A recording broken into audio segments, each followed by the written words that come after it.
Bonjour à vous, c'est Josué et le thème du message d'aujourd'hui c'est d'où vient la guérison. Vous devez comprendre que la guérison du corps ne vient pas par hasard. La guérison du corps, ce n'est pas de la chance. La guérison du corps a pour origine la foi. La foi, c'est ce qui permet à la guérison du corps de se manifester. Quand vous voyez qu'un chrétien est guéri, cela signifie qu'il a utilisé sa foi. Vous savez, tout à l'heure là, avant de faire cette vidéo, j'ai reçu le message d'une dame. Elle m'a dit, Josué, j'ai eu un problème de dos qui m'a attaqué. J'avais mal, ça n'allait pas. Mais j'ai appliqué ma foi. J'ai agi par la foi et mon problème de dos est parti. Vous me suivez? Donc, elle a été guérie de son problème de dos. Ce n'était pas à cause de la chance. Vous me suivez? C'est parce qu'elle a appliqué sa foi. Quand vous lisez la Bible, même les gens que vous voyez dans l'Ancien Testament qui ont été délivrés par Dieu, c'est parce qu'ils ont utilisé leur foi. La Bible vous dit que même Abraham n'avait pas d'enfants. Est-ce que vous me suivez? Qu'est-ce qui a fait en sorte qu'Abraham puisse avoir des enfants? C'est l'utilisation de sa foi. C'est la même chose que Sarah. Sarah, c'était déjà une vieille dame. Non seulement Sarah avait 90 ans déjà, mais de surcroît, elle était stérile. Donc imaginez-vous. Mais malgré tout, elle a utilisé sa foi. Et lorsqu'elle a utilisé sa foi, qu'est-ce qui s'est passé? Elle a pu obtenir l'enfant qu'elle désirait à l'âge de 90 ans. La Bible dit, sans la foi, vous ne pouvez pas être agréable à Dieu. C'est-à-dire un chrétien qui ne vit pas par la foi, un chrétien qui n'applique pas la foi dans sa vie, il ne peut pas être agréable à Dieu. C'est pour ça que la Bible dit que si quelqu'un ne vit pas par la foi, mon âme ne prend point plaisir en lui. Donc, ça veut dire que même dans le domaine de la guérison, c'est la foi qui est libérée. Même quand vous voyez un païen guéri, cela signifie que le pasteur a eu la foi pour lui. Je me rappelle avoir prié pour un monsieur qui ne croyait pas en Jésus. Il fumait, il buvait, voilà. Franchement, ce n'était pas vraiment un chrétien qu'on pourrait dire un chrétien. Il avait du mal à marcher. Il avait mal aux reins, ça n'allait pas. Mais qu'est-ce que j'ai fait? J'ai prié pour lui. Et il a été guéri. Quand j'ai prié pour lui, rien ne s'est passé automatiquement. Après le lendemain, il m'a contacté, il m'a dit, Josué, tous mes problèmes de reins ont disparu. Mais lui-même, il n'avait pas la foi pour être guéri. Mais moi-même, j'ai utilisé ma foi. Donc, ça veut dire que même quand un païen n'a pas la foi, c'est la foi du pasteur, c'est la foi de l'homme de Dieu qui guérit le païen. Parce que la foi est toujours nécessaire. Un jour, il y a un homme qui est allé dans le bureau de John G. Lake. C'est un grand pasteur dans le domaine de la guérison divine qui est déjà au ciel. Et quand il vient voir John G. Lake, il dit à John G. Lake, je suis malade. John G. Lake lui dit, ok, je vais prier pour toi. Et le monsieur dit, mais je n'ai pas la foi. John G. Lake dit, il n'y a pas de problème, j'aurai la foi pour toi. Est-ce que vous me suivez?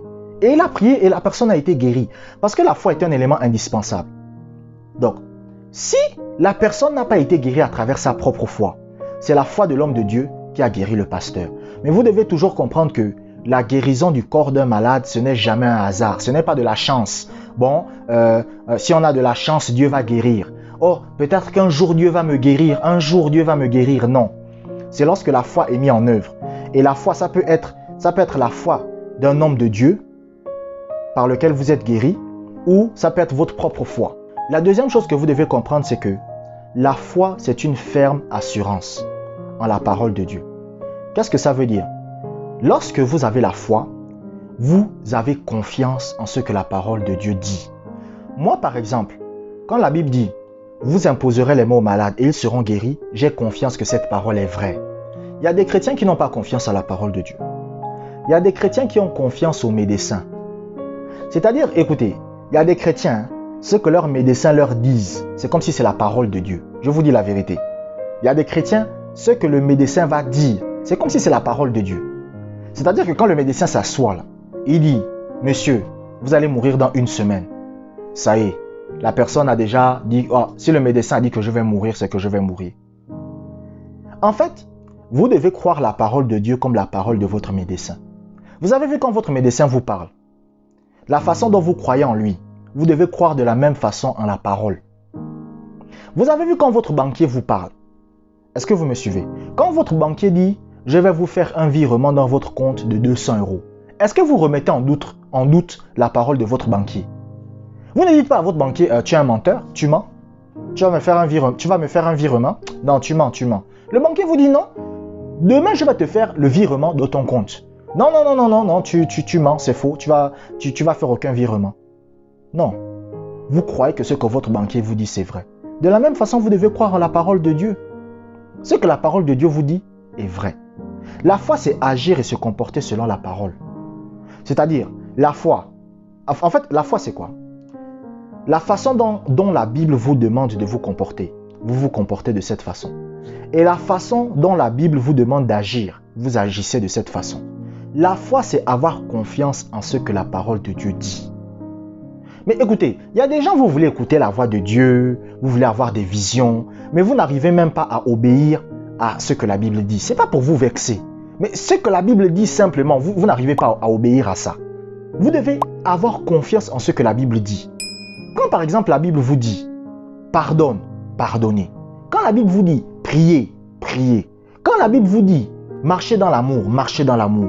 Quand la Bible vous dit « vous imposerez les mains aux malades et ils seront guéris », ça veut dire que c'est vrai.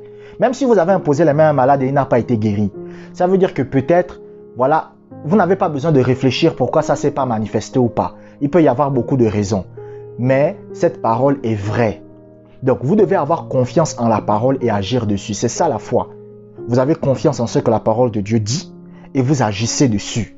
Vous vous comportez de la façon que la Bible dit. Vous agissez de la même façon que la Bible le demande. C'est ça qu'on appelle la foi. Merci d'avoir regardé cette vidéo jusqu'à la fin. Abonnez-vous pour des prochaines vidéos.